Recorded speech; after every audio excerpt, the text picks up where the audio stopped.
Hoje eu vou falar sobre princípios organizativos e os valores do cooperativismo, tá? Vai ser uma aula bem tranquila.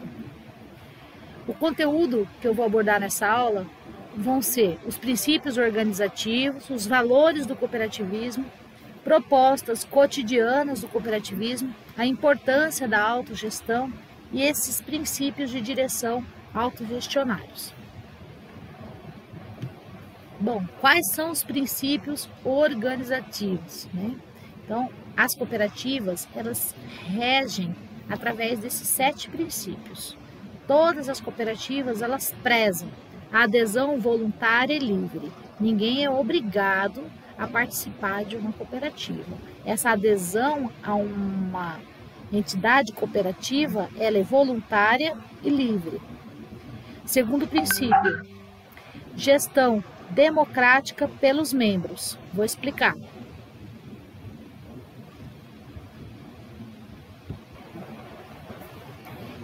O que significa, então, gestão democrática, né, pelos membros?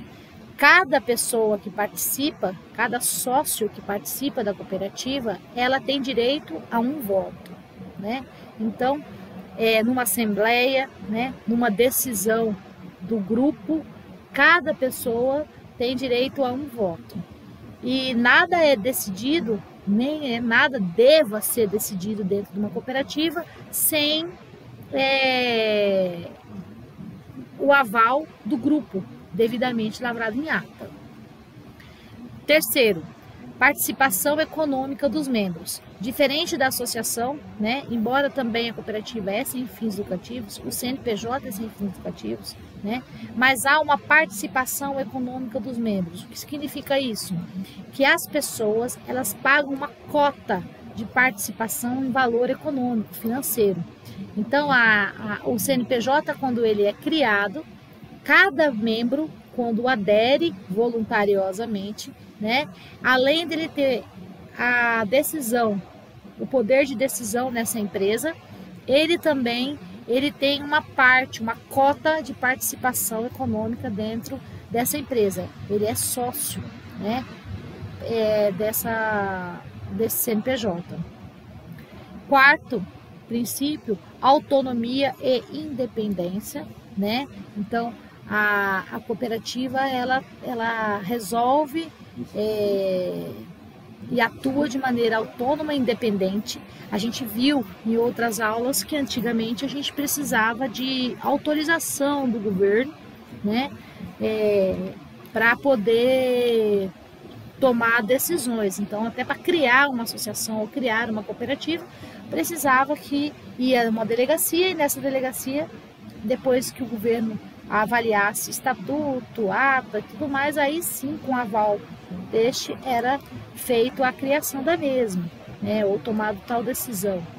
Aí, com a Constituição de 88, isso tudo mudou, né, e com o novo Código Civil, em 2002, melhorou mais ainda. Quinto princípio, educação, formação e informação.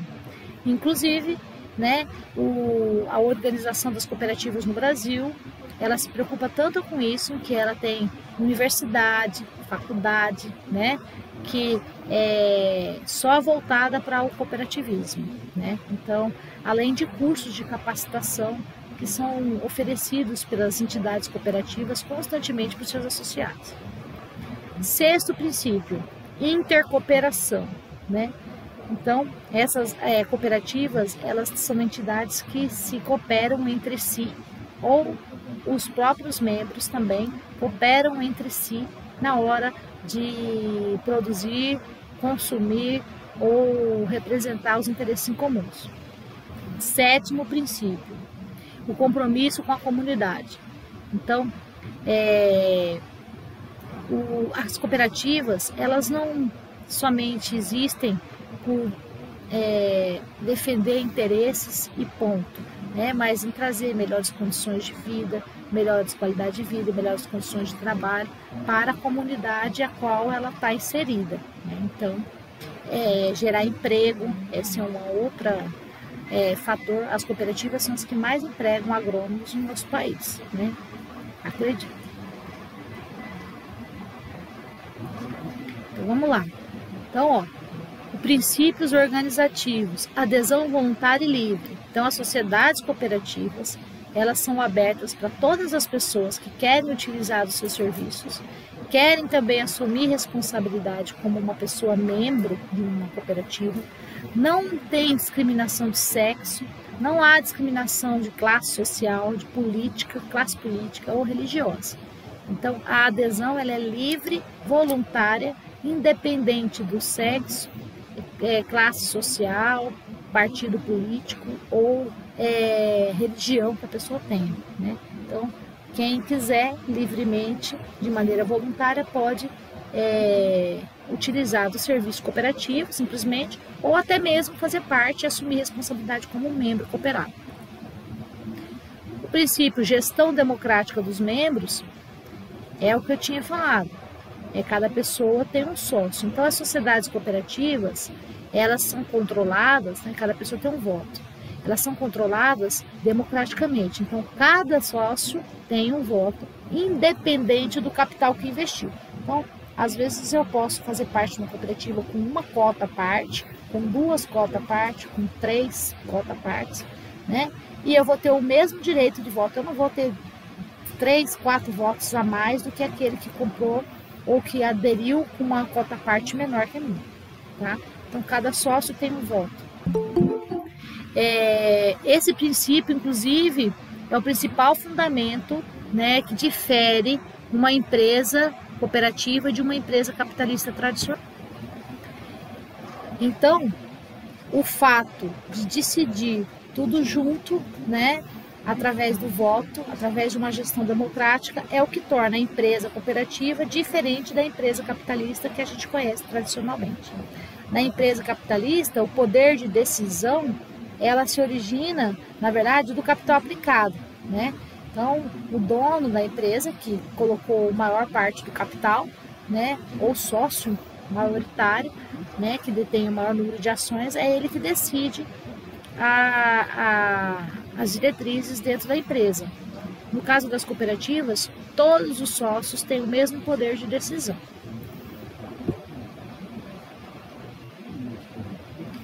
O princípio organizativo terceiro, que é a participação econômica dos membros. Então, parte do capital, né, normalmente é propriedade comum da cooperativa. Então, ao final do exercício, né, os membros vão dividir as sobras anuais que podem ser usadas aí em diversas coisas, tá? Então, a gente entra com uma cota à parte. Essa cota à parte, ela fica, parte dela se torna uma reserva, o fundo de reserva da cooperativa. Aí a cooperativa, a empresa começa a girar e as sobras, né, ela paga os custos e as sobras todo ano é dividido entre os sócios. Se tiver lá no estatuto, né, a destinação é o que vai ter que ser cumprido. Então, pode ser usado aí com o próprio desenvolvimento da cooperativa, ou seja, colocando mais reserva, né, no fundo, ou parte vai para a reserva, né? Pode ser colocado a benefício dos próprios associados nas suas operações com a cooperativa. Pode ser feito em apoio, inclusive, a outras atividades comunitárias, desde que isso esteja aprovado em assembleia, tá? O quarto princípio, que é autonomia e independência. Essa terceira e quarta regra, né, na verdade, fixa a repartição do excedente, estimulando tanto a inversão de poupança como as compras da cooperativa, né? Então, ela tem autonomia para poupar e tem autonomia também para comprar, né? Além do mais, né, que hoje a gente não precisa mais de autorização do Estado.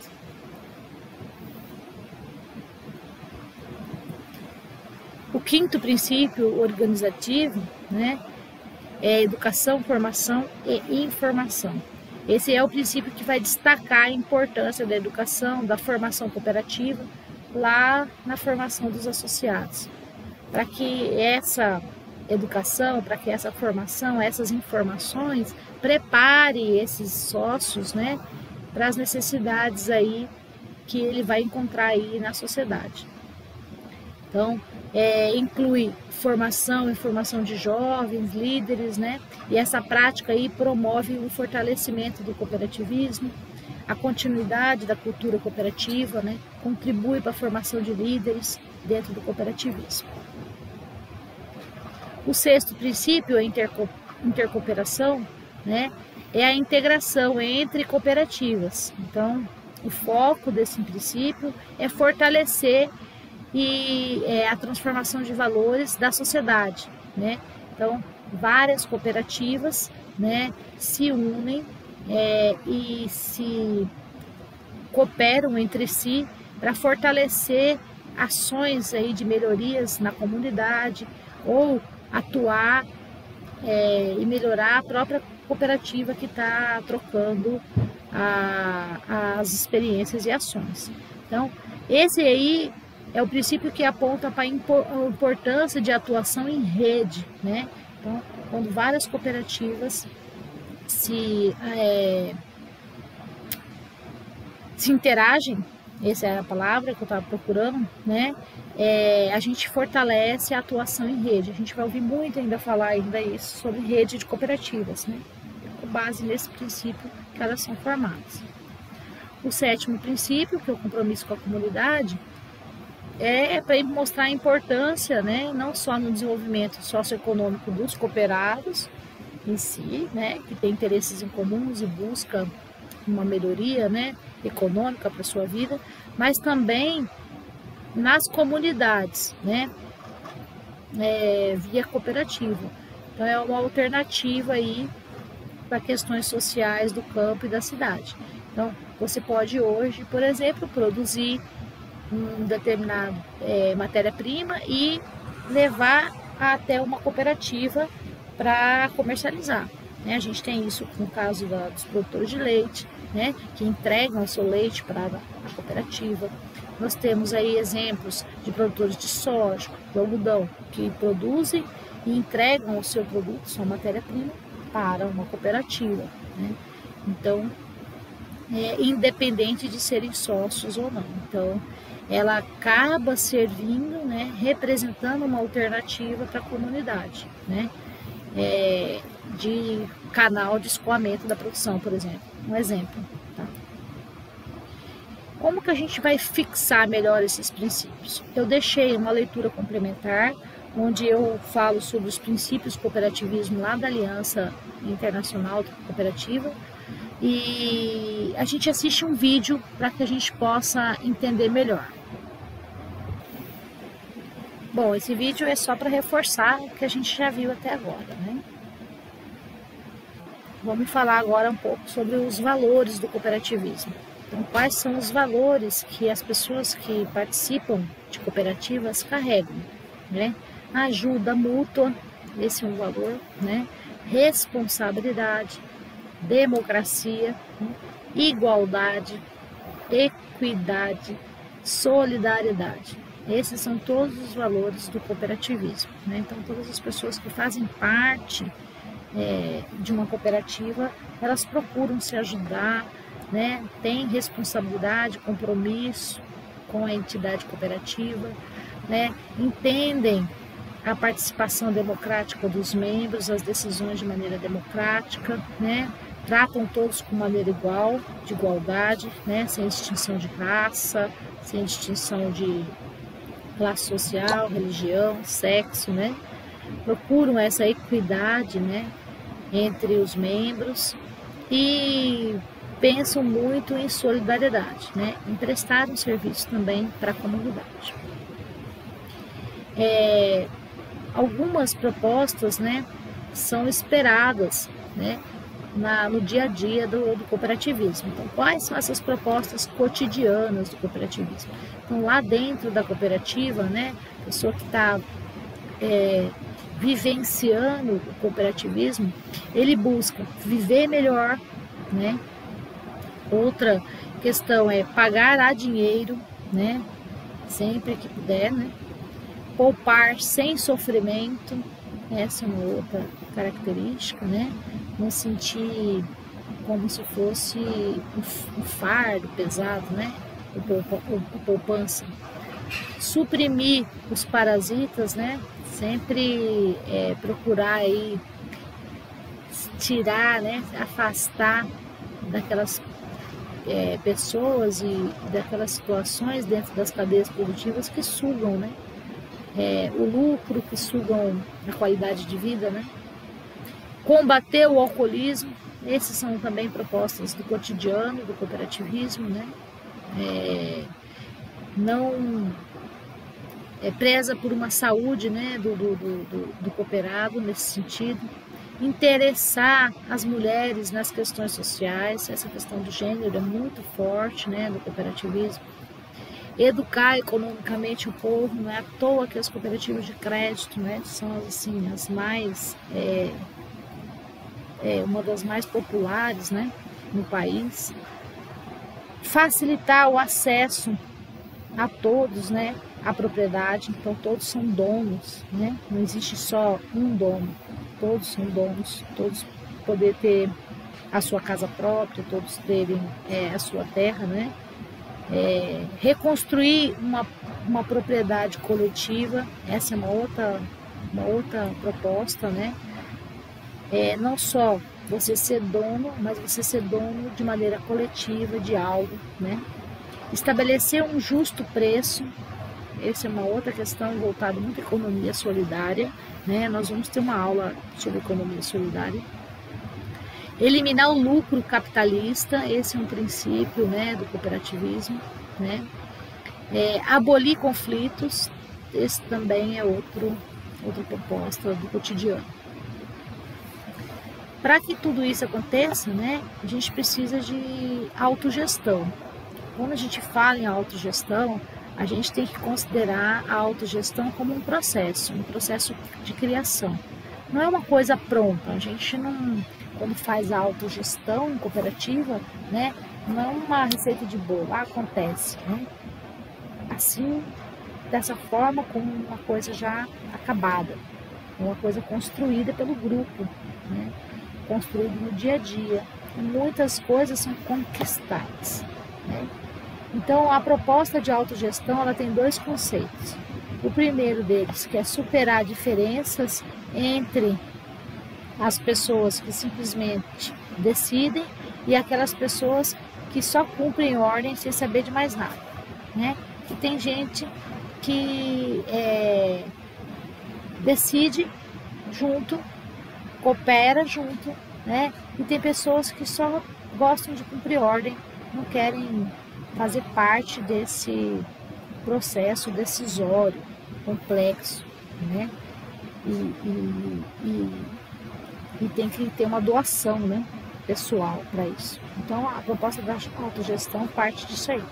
Então, a gente tem que saber superar as diferenças, tem que saber que tem pessoa que gosta de participar, de decidir, de tomar decisão, e tem pessoas que gostam só de cumprir ordem.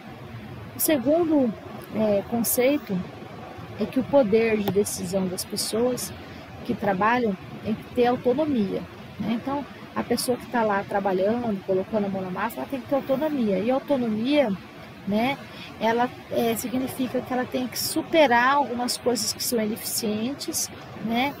E nesse sentido, a autogestão era contra essa ideia, principalmente de contratar alguém de fora, substituindo aí uma antiga diretoria, por exemplo, né? A ideia não é essa, né? A ideia é superar as ineficiências, né? E nas decisões de quem produz, ter autonomia, né? De simplesmente conseguir resolver os problemas internamente. E não simplesmente, não, isso aí não tá bom, isso não tá funcionando desse jeito, então vamos contratar alguém de fora, vamos substituir esse aí, vamos colocar outra pessoa no lugar. Não, né? uma parte do princípio de que as pessoas têm que ter autonomia para conseguir resolver por si só seus próprios problemas. A empresa que faz a autogestão, a empresa autogestionária, né, é aquela que a comunidade organizada de trabalhadores estabelece as regras do jogo. Então, o grupo de cooperados é quem vai decidir sobre o processo produtivo ou que vai decidir sobre a distribuição do produto final. O processo decisório é realizado numa assembleia, né, decidido democraticamente, e aí sim vão ser feitas as diretrizes, né, demandadas daquela assembleia. E essa estruturação, né, ela não implica em desconhecimento de algumas necessidades, como estabelecer linha de direção, estabelecer supervisão, execução, garantia de eficiência, né? Não é porque nós vamos decidir todo mundo juntos, né, que nós vamos esquecer que tem que alguém fazer a direção, alguém vai ter que supervisionar, né? Outras vão ter que trabalhar na execução, né? Então, decidir democraticamente não implica não ter essas linhas de trabalho, né? Direção, supervisão, execução, não significa que eu vou decidir tudo junto, isso não vai ser eficiente. Então, esses aspectos, entre outros, né, que operam democraticamente, cujo objetivo aí não é maximizar benefício particular em detrimento de uma empresa, né? Pelo contrário, né? Em detrimento do coletivo. Então, as pessoas que têm uma gestão autogestionária, né, uma empresa autogestionária, né, ela tem alguns princípios de direção muito importantes que caracterizam os empreendimentos dessa forma, como empreendimentos autogestionários. E quais são esses princípios de direção autogestionária? A direção coletiva, né? Então, todas as decisões, salvo casos raros, são tomadas com igual poder, igual direito e poder. Então, tudo tem que ser decidido numa assembleia, tudo tem que ser decidido pela maioria, né? Então, o grupo toma uma decisão coletiva na hora de tomar uma decisão. Em raras exceções, tá? Pode acontecer da direção, né, tomar uma decisão sem consultar uma assembleia, mas depois ela, no mínimo, ela tem que comunicar a urgência e a necessidade de ter tomado tal atitude ou tal poder decisório sem primeiro antes convocar uma Assembleia Geral. Outro princípio de direção autogestionária, né, é que a pessoa que está na direção, ela consegue dividir tarefas e funções. Não carrega uma mochila pesada com todo aquele acúmulo de tarefas e ordens só para si. Tem gente que, quando é líder, quando ele faz parte de uma diretoria, ele é muito centralizador. Uma direção autogestionária, ela não tem essa função, essa característica. Pelo contrário, uma direção autogestionária divide tarefas, né, divide funções. Todo mundo que faz parte da cooperativa tem que aplicar tarefas definidas. E aí a gente respeita sempre a qualidade da pessoa, a aptidão das pessoas, valoriza a participação do coletivo, ressalta responsabilidades, né? Tem cooperativas que, quando se trata de direção autogestionária, de divisão de tarefas e funções, fazem uma rotação das tarefas, né?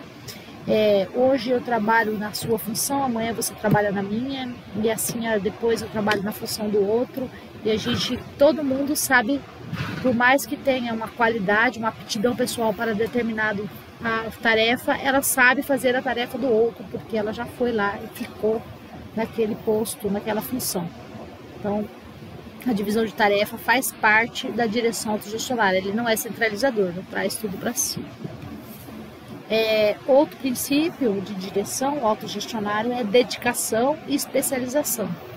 Então, todo mundo que se envolve com a cooperativa, né, ele tem que estar dedicado, ele tem que ter amor, tem que ter a organização, né, como uma missão, como um objetivo de vida. Então todo mundo tem que estar envolvido, todo mundo tem que estar nessa mesma proposta, né? Tem que ter esse amor. E ao mesmo tempo, né, que ele se dedica, que ele tem amor, ele precisa ser especialista, né? Precisa ser técnico naquele assunto, né? Precisa ser bom, precisa se aperfeiçoar, precisa buscar informações naquela função e tarefa que ele foi designado. Então, se eu coloco o líder, a direção, né, autogestionária, o designou para uma determinada função, o designou para uma determinada função ou tarefa, ele precisa se aperfeiçoar, melhorar cada vez mais naquilo que ele fez, com amor, com dedicação, né? Obviamente. O outro princípio de direção autogestionário é a polivalência e a visão sistêmica. Nós também já tratamos sobre a perspectiva sistêmica na agricultura, principalmente, mas cabe aqui também os mesmos princípios na aula de extensão rural, né? Então, a polivalência e a visão sistêmica é que ninguém tem que perder a noção do conjunto, saber que todo mundo depende, né? Cada parte da cooperativa, cada membro da cooperativa tem uma interação, né? São integrantes e assumem um papel que é importante para o outro, né? Que quando necessário eu posso substituir, né, você, porque você precisa de mim, e você também pode me substituir, pode me servir quando eu precisar, né? Então cada um, né, cada uma das partes do todo, cada uma das partes da organização, né, é um conjunto. A gente não pode achar que nós somos substituíveis, pelo contrário, eu tenho que ter o espírito de colaborador, né, de te amparar quando você não puder, né? Então a gente não pode perder essa noção de trabalho colaborativo, de trabalho cooperado, né? Não pode perder esse princípio de servir para trabalhar na função do outro, né? E saber que nós somos um grupo, um conjunto, né? Que a máquina não pode parar, que a gente precisa estar motivado a construir de maneira coletiva. Outro princípio de direção autogestionária é a disciplina, né? Então a gente tem que saber que esse princípio, né, a disciplina é respeitar a decisão do coletivo, respeitar a direção da maioria, né? Então, às vezes, tem um poder de decisão a ser tomado dentro da cooperativa e acontece que eu não concordo, mas a maioria quis daquela forma. Então, eu tenho que ter o respeito na decisão dessa maioria, né? A questão de cumprimento de horário, né? Se foi determinado que todos têm que começar o horário, o turno de trabalho, às 7 e encerrar ao meio-dia e não às 11, nós temos que cumprir, né? Porque essa foi uma decisão do coletivo, essa foi uma decisão da maioria. Temos que ser disciplinados, né? Cumprir horário, cumprir as atividades que nos foram deliberadas, né? Cumprir as deliberações propostas aí, tanto técnicas como políticas pela cooperativa. O outro princípio de direção autogestionária é que a direção de uma cooperativa, né, ela faz planejamento. Tudo que acontece, né, nada é por acaso, pelo contrário, tudo precisa ser planejado, preparado, programado, feito orçamento, custos, benefícios, pensado junto, de maneira coletiva, né? Então, uma direção autogestionária, ela não faz as coisas descabidamente, sem pensar, ela sempre, pelo contrário, planeja, prepara, programa tudo antecipadamente. O princípio é a vinculação com as bases, né? Então, na medida aí que uma cooperativa, ou até mesmo uma associação, adquire um porte considerável de integrante, né? A gente vê que tem um histórico de distanciamento aí da diretoria com os cooperados e associados, por vários motivos, né? E aí a diretoria aparece longe, né, dos demais. E aí muitas decisões acabam sendo tomadas sem muita representatividade. Então, para que tenha uma representação efetiva, é preciso manter sólido, é preciso manter um compromisso, né, com essa ligação entre o representante da cooperativa e os representados dessa cooperativa, né, tendo em vista sempre a união de interesses. Então a gente não pode esquecer, né, dessa vinculação com as bases. Me tornei uma diretoria, né, mas como eu penso no meu princípio autogestionário, eu não vou esquecer dos meus representados. Eu vou sempre pensar na união de interesse do grupo, de maneira coletiva, né, para não tomar a decisão que não acarreta uma coisa que não representa a entidade. Crítica e autocrítica, né? Então, a pessoa que faz parte de uma direção autogestionária, ela é muito crítica e ela faz parte também de uma autocrítica, né? Então, esse princípio é interessante para a gente fazer uma avaliação dos nossos atos, né? Uma avaliação dos nossos atos, né? Da nossa vida prática, né? Da nossa prática cotidiana e da nossa própria vida. Então, a gente tem que, assim, fazer uma avaliação, uma autoavaliação, né?